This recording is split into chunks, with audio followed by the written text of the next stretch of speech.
Today, 12th January 2023, is the reopening day for students here at the University of Ghana. Now, these students are supposed to report back to their classrooms and also to their halls. That is, if indeed you have gone through the registration processes at these halls, that is the traditional halls. Now, in the past 2 weeks, we have seen that the University of Ghana has implemented some new directives. That is a residential policy indicating that continuing students of Commonwealth Hall and Mensa Saba Hall are not supposed to report back to these halls, because in the past the school has witnessed a number of rioting and also a number of violent clashes here in these two halls. And so in order to prevent these from recurring, the school has indicated that these continuing students do not report back to these halls. Now, the continuing students have not been excited about the situation.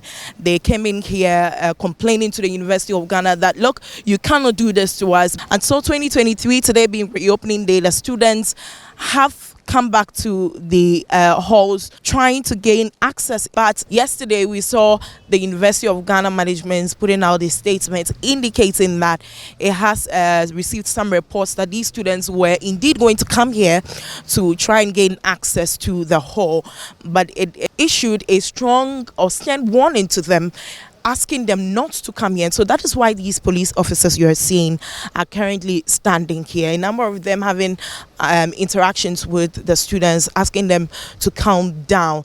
But we'll speak to some of these students to find out why exactly they have come here and also get their frustrations on the matter.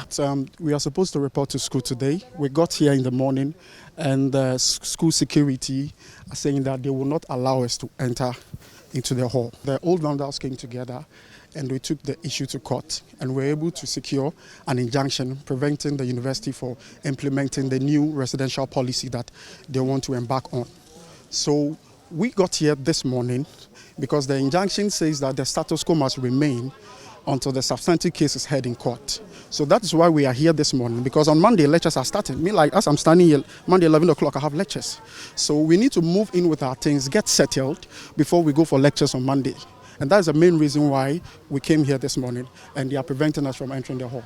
Okay, yesterday the statement released by the management indicated that about 83% of the continuing students who are not going to be allowed back into the halls have accepted to be residents in other residential halls. So if 83% of you have accepted to be in those halls, why are you here? That is not the truth. The reason is that the way they brought about the whole thing, it was like a threat. They said you accept or you reject. If you reject, you become a non-resident. And it's like they pushed the whole thing to our throat. The whole thing was pushed to our throat with left to no choice. That's why people accepted. But the 86% they are saying is not true. It is not true that 86% of students from the Commonwealth Hall has accepted to be in the UGL halls. And even those who are accepted, I can tell you that many have not even paid. What we want to let the whole world and Ghana to know is that University of Ghana management are flouting the laws of Ghana. That is what we want them to know. Because the injunction says that let the status quo remain until the substantive case is heard in court. So why do you prevent continuous students from entering their hall? You were in Commonwealth? Yes, I was in Commonwealth Hall. How frustrating is this? Because reopening day, you should be preparing yourself. As I'm speaking to you right now, yesterday I didn't sleep the whole night because paying 4,000 Ghana cedis comparing to paying times 500, there's vast difference between that. So right now I don't know how things will end. Yeah, I don't know. You see, when I got admission, I was moving all the way from Sakumono to campus, and it was way stressful. So I wrote a letter to the hall, and then they gave me. So that eased my stress. And then right now they are telling us that we are not going back to the hall. It's unimaginable. The stress that we are going through, I wish you were in our shoes to feel how we are going through this. Just level 400 about to finish. We have project works, we have a whole lot of things. There's money involved in all those things. And then right now you are telling us to go and pay more than 4,000 Ghana cedis in addition to our upkeep money and all of that. It's Where do you stay? Kasua Bojuase. And even from that place to this side, unless you board the car from Bojuase to Kasua, before you board another car from Kaswa to Madina or Legon, before you can even get access to coming to school. And from look of things, if the hall is not being, if the management is not allowing us to come to our hall and pay this small sum of money for us to be comfortable, how can we leave Komoto and go to the diaspora? And imagine if your parents don't have that amount of money and coming from a long distance. Even if you come today and don't have nowhere to sleep, imagine you have no one to stay with. That's the situation at the Commonwealth Hall. This is the Mental Health Hall, the second hall that have also been directed not to allow continuing students back into the halls. And so, as I said earlier, reopening day, you can see a number of students coming in with their parents, tripping in with their luggage to settle in their various halls. The situation is not different here because a number of security men are also here.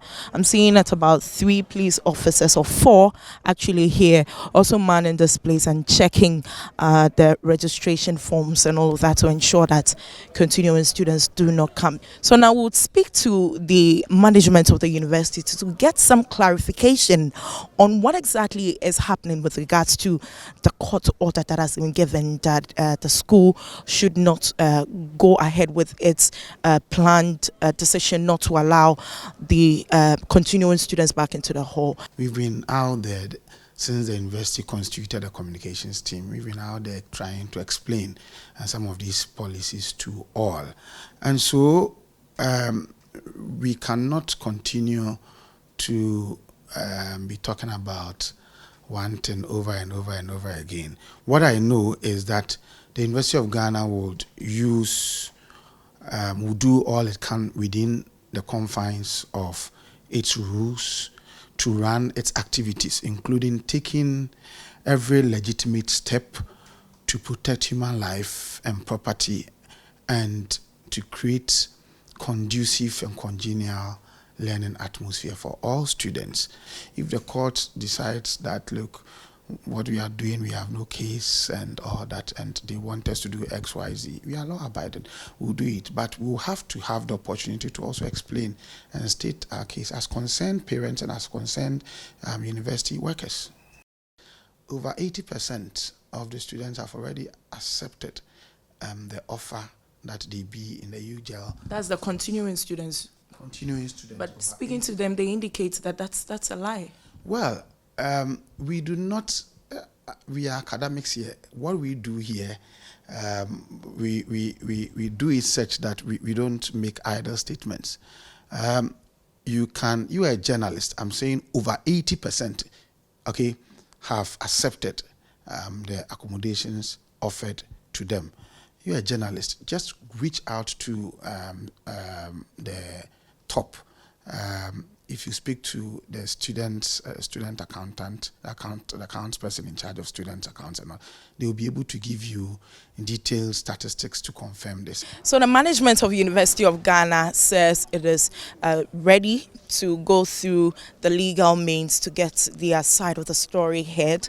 Meanwhile, the continuing students would have to maybe wait for some time to hear from the outcome of that particular engagements that would go on at the court. But also, it's still reopening day here at the University of Ghana, and the first years are required to report to the campus and also get all registrations done at their various halls. Reporting for Citi News, my name is Akosia Ochre.